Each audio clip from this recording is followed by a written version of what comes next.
마태복음 14장 13절에서 21절 자기 백성을 먹이신 예수님이라는 말씀의 제목으로 함께 은혜의 말씀을 나누고자 합니다. 오늘 우리가 이제 성경 말씀의 은혜를 우리가 함께 나눌 건데, 여러분 항상 제가 또 여러 번 강조하고 말씀드리는 건 뭐냐면, 성경은 뭐냐면 문맥이에요. 이제 거기에 좀 더 뭘 하나 덧붙이다면 구조예요, 구조. 그러니까 성경은 여러분 구조가 있어요. 그러니까 우리가 성경을 볼 때는 문맥이 있고 그 성경을 이루는 어떤 구조들이 있는데, 어떤 구조냐면 어떤 가운데 걸 강조하기 위해서 앞뒤로 뭔가 사건을 넣는다든지, 아니면 강조를 위해서 반복되는 사건을 두 번을 얘기한다든지, 이런 구조를 가지고 있어요. 그러나 그 중에서 가장 중요한 것은 성경의 문맥입니다. 문맥을 이해하는 것. 그래서 마태복음은 마태복음의 문맥이 있어요. 그래서 마태복음 문맥을 가지고 야고보서나 로마서를 얘기하면 안 돼요. 반대로 로마서의 문맥을 가지고 이 야고보서나 또 마태복음을 얘기하면 안 됩니다. 마태는 마태의 고유 문맥이 있고 로마서는 로마서의 고유 문맥이 있어요. 그 문맥을 무시하면 어떤 현상이 벌어지냐면 아주 끔찍한 현상이 벌어집니다. 왜냐하면 구약 성경에 보면 하나님이 자꾸 자기 백성을 죽여요. 그리고 또 죽이라고 그래요. 왜 자꾸 하나님은 사랑이시라며, 요한복음에 보니까 하나님은 사랑이시다 그래요. 근데 왜 자꾸 구약의 하나님은 죽이라고 그래? 이스라엘 백성도 언제부터 죽이기 시작합니까? 광야에서부터 죽이기 시작하세요. 심지어 하루에 땅이 벌려가지고 12,000명이 넘는 사람을 한 번에 삼켜버린 사건도 있었어요. 그리고 이스라엘 백성은 가나안 정복할 때 죽이라고 그래요. 자꾸 가나안 백성들을.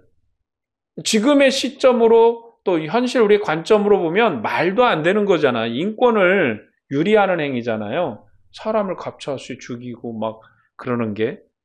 그러니까 요한복음에 하나님은 사랑이신데 왜 하나님은 사랑의 하나님이라면서 죽이라고 하느냐. 그 문제에 걸리면 이제 대부분 우리 기독교인들은 답하기가 참 맹하죠. 뭐라고 하기가 참 그렇죠. 근데 문맥이에요.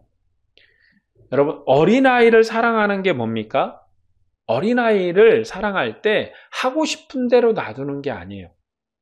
잠언 13장에도 보면 매를 적게 때리면 아이를 망친다고 해요. 요즘 세대 인물 이런 말을 하면은 아주 이제 아동학대에 걸릴 문제지만, 여러분, 아이를 많이 때려라. 그러니까 이게 분노로 때리라는 게 아니에요. 폭력이나 폭행을 하라는 게 아니라 훈계의 매를 때려야 된다. 그래서 뭘 가르치려고 합니까? 아이는 말로 설명이 안 돼요. 이런 거 이렇게 하면 안 돼. 저런 거 하면 안 돼. 하지만 아이는 사실은 그걸 다 이해를 못 하거든요. 근데 한 대 맞아 놓으면 이해가 됩니다.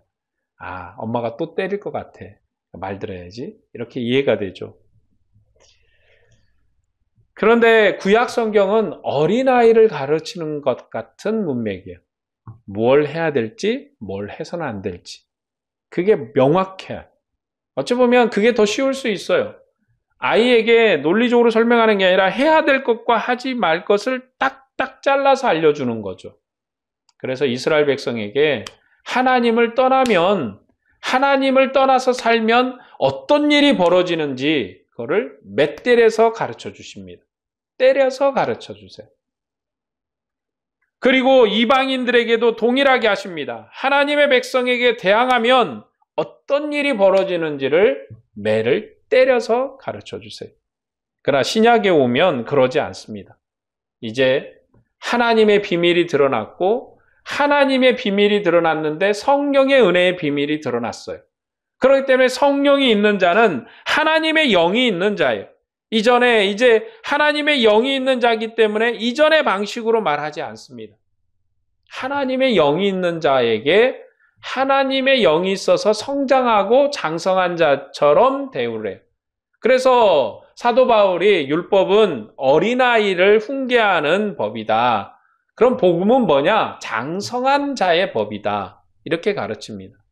그래서 이제 우리에게 하나님이 자꾸 죽이라고 그러는 게 아니라 자꾸 사랑하래.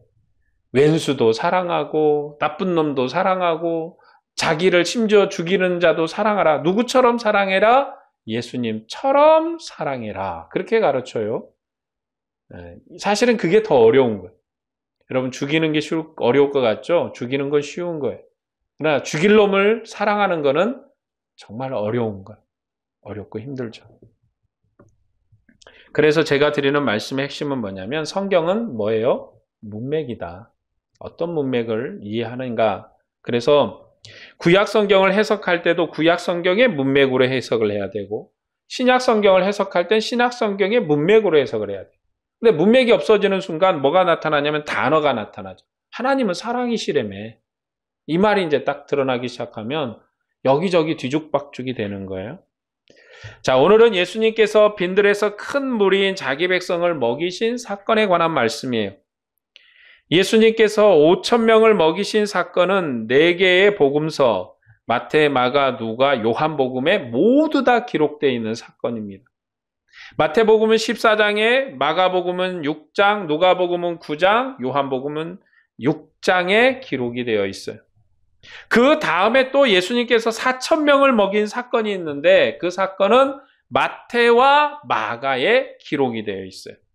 마태는 15장에, 마가는 8장에 기록되어 있습니다. 그러니까 이 5,000명을 먹인 사건 다음에 또 4,000명을 먹이세요. 두 사건이 반복되면서 뭐가 강조됩니까? 강조하는 걸 강조하는데 하나님이 자기 백성을 돌보시고 긍휼히 여기시면서 왕으로서 선한 자기의 책무와 역사를 다하시는 분이심을 마태복음은 강조하고 있어요. 두 번의 사건을 통해서요. 예수님께서 5,000명을 먹이신 사건의 배열과 문맥은 4개의 복음서가 모두가 달라요. 4개의 사건이 다 나오는데 문맥이나 배치의 위치, 어디에다가 뒀는가라는 게 모두 다르다는 게 또 특징이에요. 마태복음과 마가복음은 5,000명을 먹이신 사건이 포함된 단위의 배열이 같고 문맥도 같지만 문맥이 다릅니다. 그러니까 배열된 위치는 같아요. 어디 사건 뒤에 뒀는가 하는 것 같지만 그 내용의 문맥은 다르다.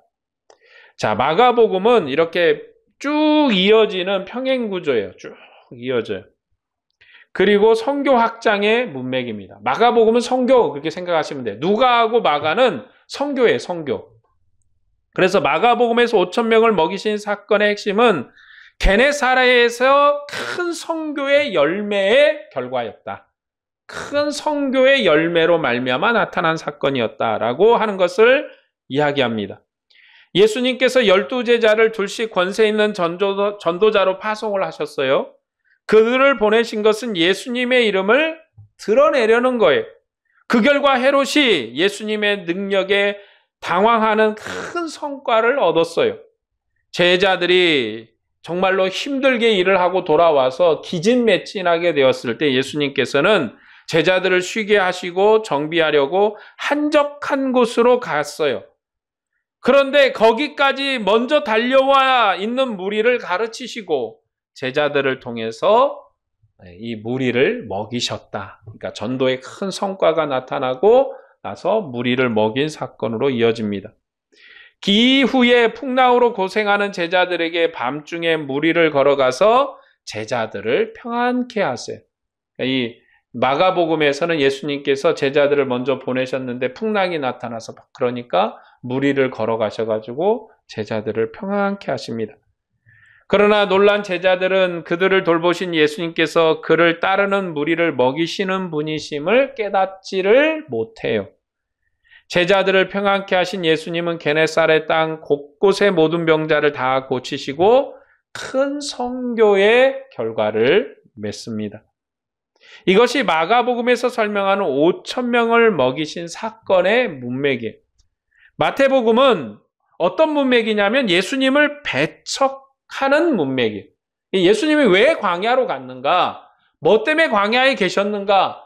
헤롯이 그리고 또 누구예요? 예수님의 고향 사람들이 예수님을 배척해서 그곳으로 간 사건이에요. 그러니까 무리를 고치시고 먹이신 사건 앞에다가 배척의 이야기를 두었다는 거예요. 배척의 이야기를 두었다. 고약 사람들이 배척하고 헤롯 왕이 예수님을 죽이려고 했습니다. 그리고 이 사건 뒤에는 경배와 영접이라는 주제의 사건들. 그러니까 예수님께서 지금 5천 명을 먹인 사건은 에헴 나를 봐라. 나 이런 사람이야 하고 뻐기려고 한 게 아니라 백성의 경배를 받으시는 왕이시다라는 것이 드러나는 사건이죠. 그리고 또한 그를 영접하는 자에게 하나님이 은혜를 베푸십니다. 그를 영접하지 않는 고향 사람들 그리고 헤롯 같은 왕은 피하셔서 도망가셨어요. 그들이 무서워서가 아니라 그들이 영접치 않음으로 그들을 떠나신 거죠. 앞에 배척과 교차적으로 제자들이 경배하며 게네사렛 사람들이 모두가 고침을 받고 영접을 합니다. 그러니까 마가복음은 사건이 꾹 무르듯이 이렇게 흘러가는 구조라면 이 마태복음은 교차가 돼요. 그러니까 이전의 사건과 이후의 사건이 서로가 이제 이렇게 섞이고 또 섞이는 그런 과정을 밟습니다. 그래서 마태복음이 사실 조금 구조가 복잡해요. 내용도 복잡하고 여러 번 반복되는 얘기들이 반복적으로 나오는 얘기도 여러 가지 구조적 이유 때문에 그렇습니다. 이것은 아마 이 히브리적 어떤 서술 방식 때문에 그럴 거예요. 히브리적 서술 방법. 그러니까 우리가 생각하는 그런 서술 방법이 아니고 지금도 여러분 그 사도 바울 여러분 신학을 공부하면 성경신학도 있고 주경신학도 있고 막 그런데 바울 신학이라는 과목이 따로 있어요. 바울이라는 사람을 연구하고 바울이 쓴 글을 또 연구하는 그 학문이 따로 있어요. 신학에는. 그렇죠? 성경신학도 있고 주경신학도 있고 교리신학도 있고 막 이렇게 이제 여러분 우리가 신학을 공부하면 이렇게 이제 성경만 공부하는 게 아니에요. 이제 그 여러 가지 이제 철학도 배우고 여러 가지 뭐 배우는데 그 과정 속에 바울 신학이 있어요.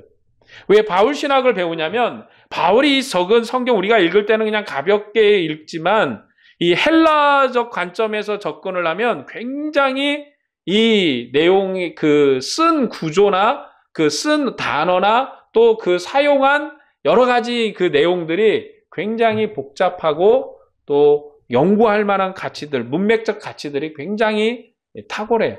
그래서 이 사도 바울이 쓴 글이 별도로 연구되는 학문이 있을 정도로 굉장히 커요. 그래서 심지어 신학자들은 뭐라고 그러냐면 교회의 근본 교주는 바울이다 그렇게 얘기를 해요. 그러니까 예수님을 누가 전했냐? 바울이 전했다. 그러니까 바울이 신약교회의 마치 기초석 같은 사람이다. 예수님이 이제 우리 교회의 기초이긴 하지만 누가 세상에 예수님을 알렸냐? 바울이다 할 정도입니다. 그만큼 이 어떤 쓰는 문맥의 구조가 민족이나 언어에 따라서 좀 다르기 때문에 형식이 좀 다를 수 있다라는 거죠. 자, 광야로 따라온 무리를 고치시고 먹이신 예수님께서 대적자들을 대적하지 않으시고 물러가신 인자세요. 예수님은 대적자에게 막 공격하시는 분. 그러니까 마가복음은 공격하거든요. 근데 마태복음은 그러지 않으세요. 그는 인자하신 어떤 분이십니까? 바로 이사야가 예언한 메시아예요. 풍랑이로 걸어오셔서 베드로를 걷게 하시고 함께 하시며 그에게 나온 모든 자를 고치시는 권세 있는 아들이세요. 그러니까 마태복음에서는 예수님께서 베드로를 건지시고 걷게도 하세요. 자, 본문 13에서 14절 말씀을 한번 볼까요? 예수께서 들으시고 배를 타고 떠나사 따로 빈들에 가시니 무리가 듣고 여러 고을로부터 걸어서 따라간지라 예수께서 나오사 큰 무리를 보시고 불쌍히 여기사 그 중에 있는 병자를 고쳐 주시니라. 예수님께서는 대적자 헤롯을 피해서 배를 타고 빈들로 가셨습니다. 예수님께서 요한을 원수로 여기고 죽였던 헤롯 왕이 예수님의 소문을 듣고 전의를 불사른다라는 소식을 요한의 시신을 장사한 요한의 제자들에게 들으시고 배를 타고 빈들로 가신 거예요.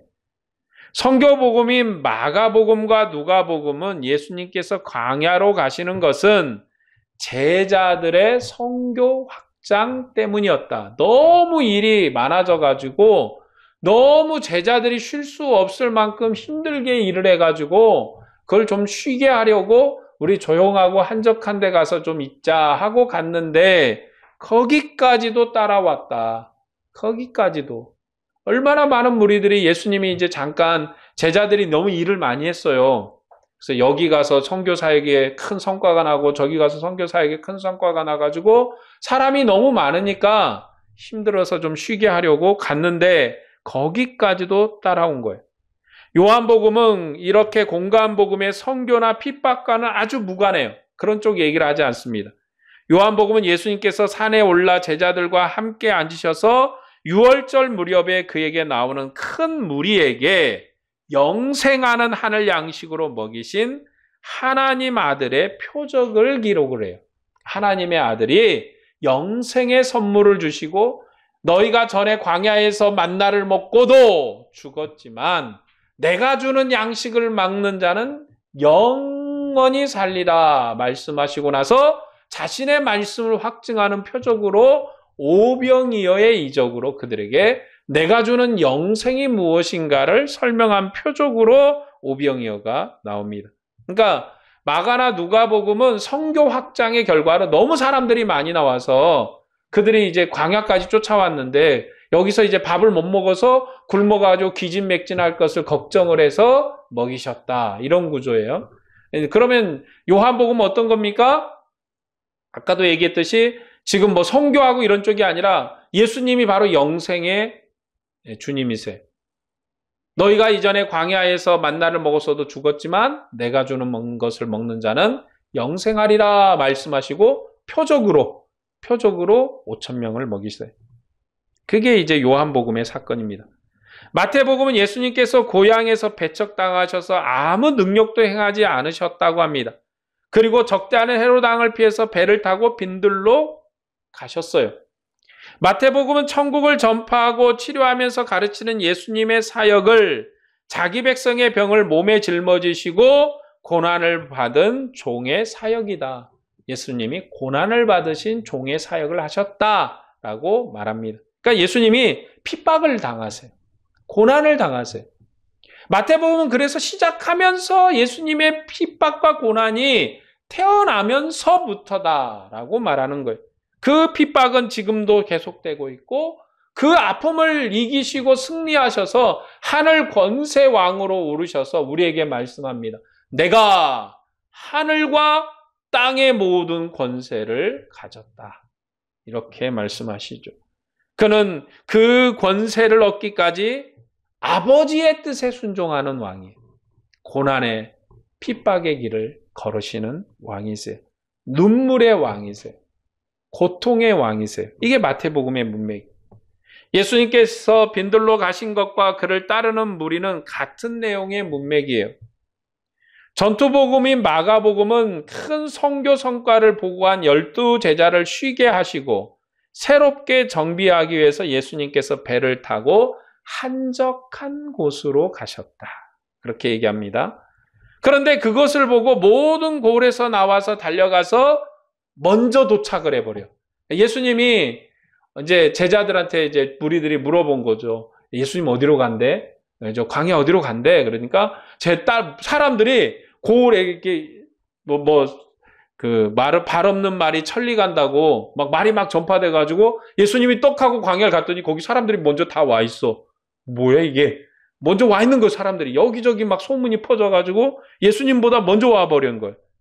그래서 먼저 가서 예수님을 기다리는 무리는 선교 열매이고 자원한 병사다라고 마가복음은 얘기하는 거예요. 선교복음인 누가복음은 예수님께서 장소를 이동해서 베세다로 가셨으며 거기까지 따라온 무리를 영접하시고 하나님의 나라 이야기를 하시고 고치셨다라고 말씀합니다.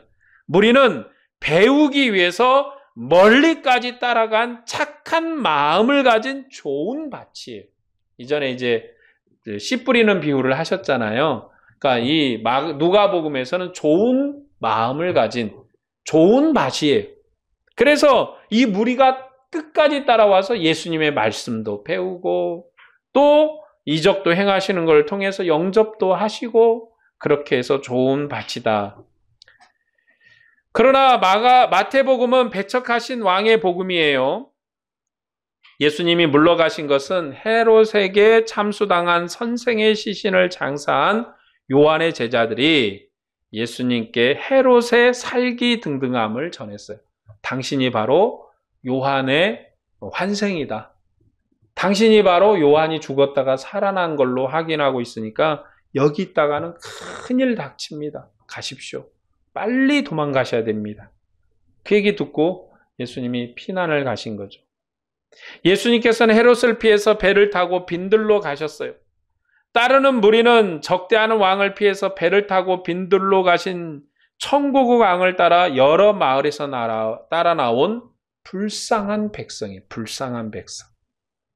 그러니까 이 마태복음에서는 이 따르는 무리가 고난당하고 핍박당하고 눈물을 흘리는 왕을 따르는 불쌍한 백성이에요. 이런 어떤 오버랩되는 게 뭐냐면 다윗의 피난입니다. 다윗이 이제 압살롬이 자기 아들인데 아들이 반역을 해서 이제 도망을 가면서 눈물 흘리면서 가잖아요. 눈물 흘리면서. 그때 이 왕을 따르는 백성들도 웃으면서 히히낙낙 막 소풍 가는 것처럼 갔나요? 울면서 따라갔어요. 왕도 울고 따르는 무리도 울고 그래서 지쳐가지고 요단강을 건너가냐 마냐 할 때 왕이 건너가야 된다고 그래서 밤중에 요단강을 건너서 도망을 가잖아요. 그러니까 지금 이 모습과 약간 오버랩이 되는 거예요. 다윗 왕의 모습과 예수님의 모습이. 핍박당하는 왕이시죠. 본문 15에서 17절 말씀을 보겠습니다. 저녁이 되매 제자들이 나와 이르되 이곳은 빈들이요 때도 이미 저물었으니 무리를 보내어 마을에 들어가 먹을 것을 사 먹게 하소서. 예수께서 이르시되 갈 것 없다. 너희가 먹을 것을 주라. 제자들이 이르되 여기 우리에게 있는 것이 떡 5개와 물고기 2마리 뿐이니이다. 예수님께서 마을에서 나와 따라온 무리를 불쌍히 여기시고 치료하시고 먹이셔서 그의 백성으로 삼으십니다. 무리의 숙식을 염려하는 제자에게 무리를 마을에 가게 하지 말고 제자들이 먹을 것을 주라 말씀합니다. 무리는 마을에서 나와 천국왕을 따라 광야로 온 백성이 제자들은 천국의 주인을 대신해서 식구를 돌보는 천국의 서기관입니다. 예수님께서 지금 제자들에게 먹여라 말씀하신 것은 니네 주머니 좀 털어봐 이런 뜻이 아니라 그들의 직무가 공무원이에요. 공무원. 그렇죠? 지금 여기 세워놓은 공무원이 니들이 해야 될 일을 해봐. 여담인데 이제 이재명 대통령이 이제 이렇게 대통령이 돼서 회의를 하는 뉴스를 보니까 그렇죠. 이제 물가가 많이 오른다며요. 이렇게 물어봤더니 이제 행안부 그 담당자가 물가가 많이 오르고 있습니다. 라고 답변하니까 이재명 대통령 얼굴이 좀 찌그러져요. 왜 그러냐? 그래서 대책이 뭔데? 여러분 공무원은요.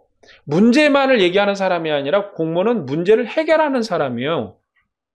여러분 주민센터에 있는 그 공무원이 주민센터 주민이 와가지고 여러 가지 문제가 있다 그러는데 문제만 듣고 돌려보내는 게 아니라 해결을 해줘야 돼. 해결을.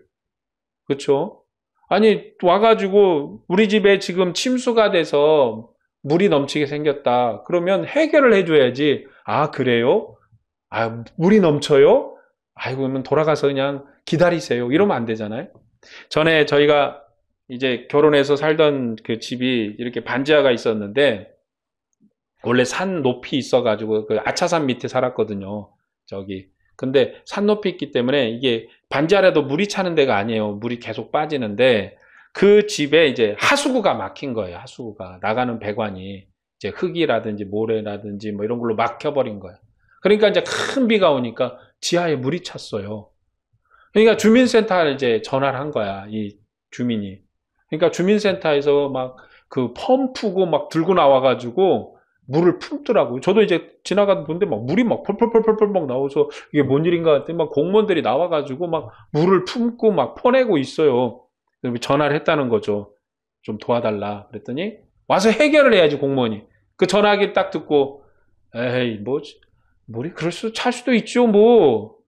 그러면 안 된다는. 그러니까 예수님께서 지금 하시는 얘기가 니네들이 해결해라 니네들이. 니네들이 해결해라. 근데 사실은 이제 주님이 해결하실 거예요. 왜냐하면 공무원의 주인이 주님이시니까 주님이 해결할 거지만 너희들에게 해결해라. 왜냐하면 그들은 바로 천국의 주인을 대신하는 사람이에요. 예수님을 대신하는 사람이에요. 예수님을 대신해서 그 식구들, 하나님의 백성을 챙기는 서기관이에요. 그러니까 니네들이 해라 라는 거죠. 마가복음은 무리를 먹이는 데 필요한 경비를 제자들이 계산해서 예수님께 보고합니다. 이 무리를 먹이려면 돈이 얼마쯤 들겠습니다 라고 보고를 해요. 그러나 누가복음은 먹여야 할 사람이 많다고 보고를 해요. 먹여야 할 사람이 너무 많아요 하고 보고를 합니다. 요한복음은 예수님께서 스스로 행하실 일을 미리 아셨어요. 그리고 무리를 먹일 방법을 시험하시려고 빌립과 안드레를 불러서 이제 말합니다. 그때 빌립과 안드레가 뭐라고 하냐면 불가능합니다라고 보고를 했어요. 불가능합니다. 그러니까 예수님은 뭘 할지를 이미 계획을 다 세워놓으셨는데 그리고 나서 빌립과 안드레를 불러서 니네가 이거 하려면 어떻게 할까? 그랬더니 이거 도저히 안 되겠는데요. 그러나 천국의 영생을 주시는 주님은 해결할 능력이 있는 권세의 주님이시다. 그런 주님이 영생의 은혜를 주신다는 거예요. 자, 마태복음은 매우 빈약한 재정 상황을 제자들이 보고를 합니다. 뭐라고 보고를 합니까? 여기 물고기 2마리하고 보리떡 5개밖에 없습니다. 이거 갖고 해결을 하려니까 그러니까 제자들이 가져온 걸 가지고 주님이 해결을 하세요. 너희들이 먹여라 그러셨잖아요. 주님이. 공무원이니까 너희들이 먹여라. 그런데 제자들이 가지고 나온 걸 가지고 주님이 해결을 하세요. 그러니까 이 물고기 2마리와 보리떡을 누가 가져왔는지 그 가져온 사람을 설명하는 게 아니에요. 여기 마태복음에서는 제자들이 들고 나온 거예요. 제자들이. 왜냐하면 제자들이 해결해야 될 사람이니까.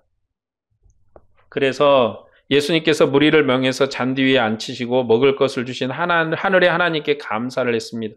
그리고 떼어서 제자들에게 주시면서 제자들에게 무리에게 주어라. 무리에게.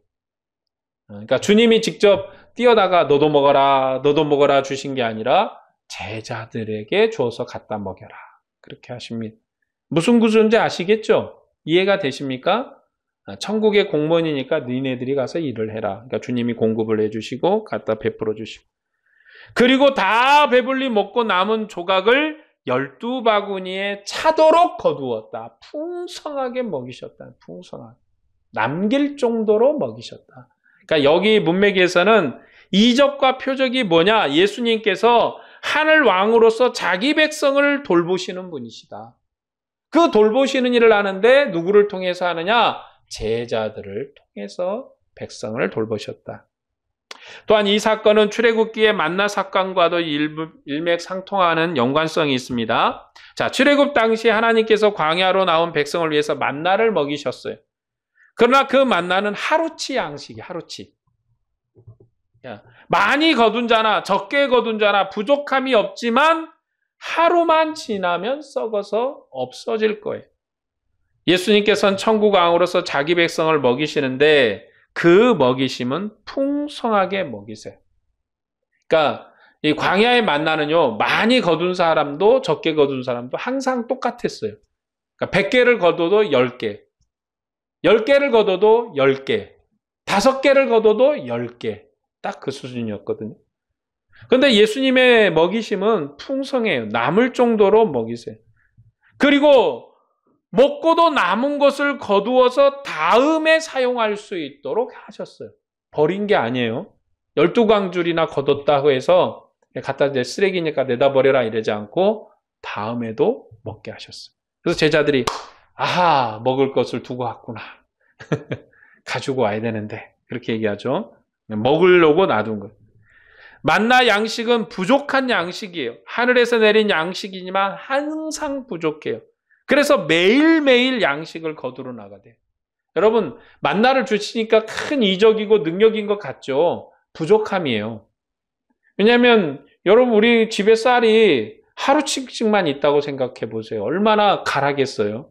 오늘 먹고 나면 또 내일 쌀이 없고, 오늘 먹고 나면 쌀이 없고, 오늘 먹고 나면 쌀이 없고, 가란 거예요. 그러나 우리의 풍성함은 뭡니까? 쌀이 한 달치가, 6개월치가 재정해져 있는 거죠. 그럼 풍성하지, 걱정 안 하잖아요.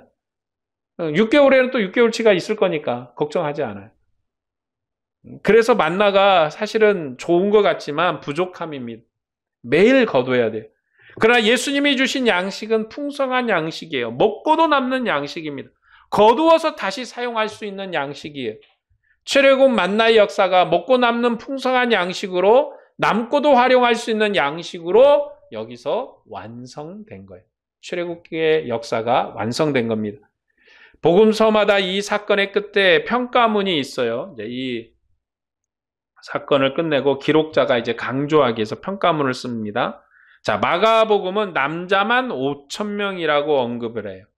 그래서 많은 장정, 사람이 많았다. 무슨 얘기냐? 군사의 숫자를 강조한 거예요. 군사의 숫자를. 자, 누가복음은 많은 사람을 다 배불리 먹이고도 남은 것이 많았다. 남은 것이 많았다는 것을 강조해요. 먹고 남아 있는 게 많았다. 풍성하게 주셨다.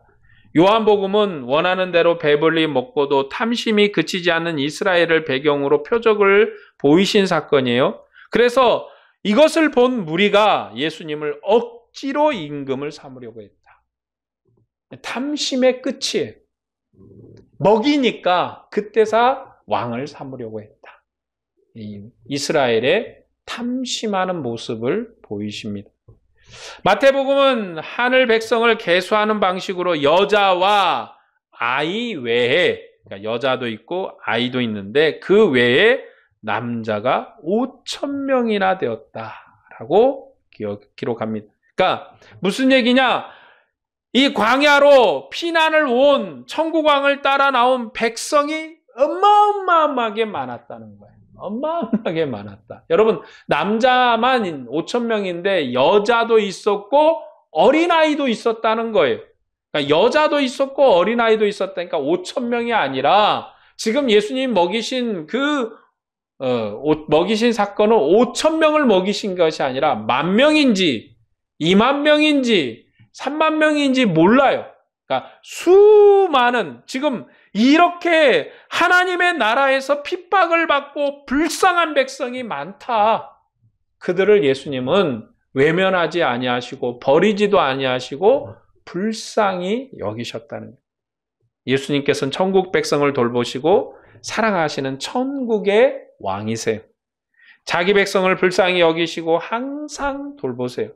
그런데 이스라엘은 천국 왕의 긍휼과 능력을 보고도 이방 왕의 손을 빌려서 그를 죽였습니다. 그뿐만 아니라 예수님의 부활의 소식을 듣고도 예수님을 대적을 했어요. 심지어 그리스도의 이름으로 가르치는 사도들까지도 잡아서 핍박을 하고 죽였습니다. 그래서 이스라엘은 멸망의 백성인 거예요. 이제 그들도 그리스도 안에서 새롭게 들어와야 돼요. 그러니까 여러분, 지금 유대인들이 이 마태복음의 시각으로는 너희는 멸망한 백성이요, 이미 버림받은 백성이요, 그런 너희들이 예수 안에서 새롭게 들어와야 될 것을 마태복음은 강조합니다. 옛 율법을 버리고 그리스도의 복음으로 새롭게 되어야 돼요. 그리스도의 복음으로 천국 백성이 된 자들을 주님께서 끝까지 돌보시고 사랑하십니다. 오늘 우리가 그리스도께서 세상 끝날까지 돌보는 그리스도의 몸이에요. 그러니까 여러분이 얼마나 우리가 존귀하냐? 주님이 우리를 불쌍히 여기시고 돌보신 하늘 백성이, 우리가 주님의 사랑을 받은 그리스도의 자녀예요. 그러므로 우리가 주님을 위해서 살아야 돼요. 마땅히 우리의 사명을 감당해야죠. 주님의 베푸신 사랑에 마땅히 화답을 해야 됩니다. 주님께서 우리를 보살피는 만큼 그를 사랑하고 주님을 위해서 헌신해야 됩니다. 이것이 오늘 우리의 사명이며 그리스도의 백성으로 사는 거예요. 주님을 사모하고 헌신된 삶을 사는 것. 이것이 우리의 사명입니다. 받은 사랑만큼 우리도 베풀어야 돼요. 누구에게요? 형제에게, 또 주변의 사람들에게. 그리고 주님을 더욱더 사랑해야 됩니다. 주님을 사랑하고 헌신하는 여러분에게 주님의 은혜와 평강이 충만하기를 축복합니다. 기도하겠습니다.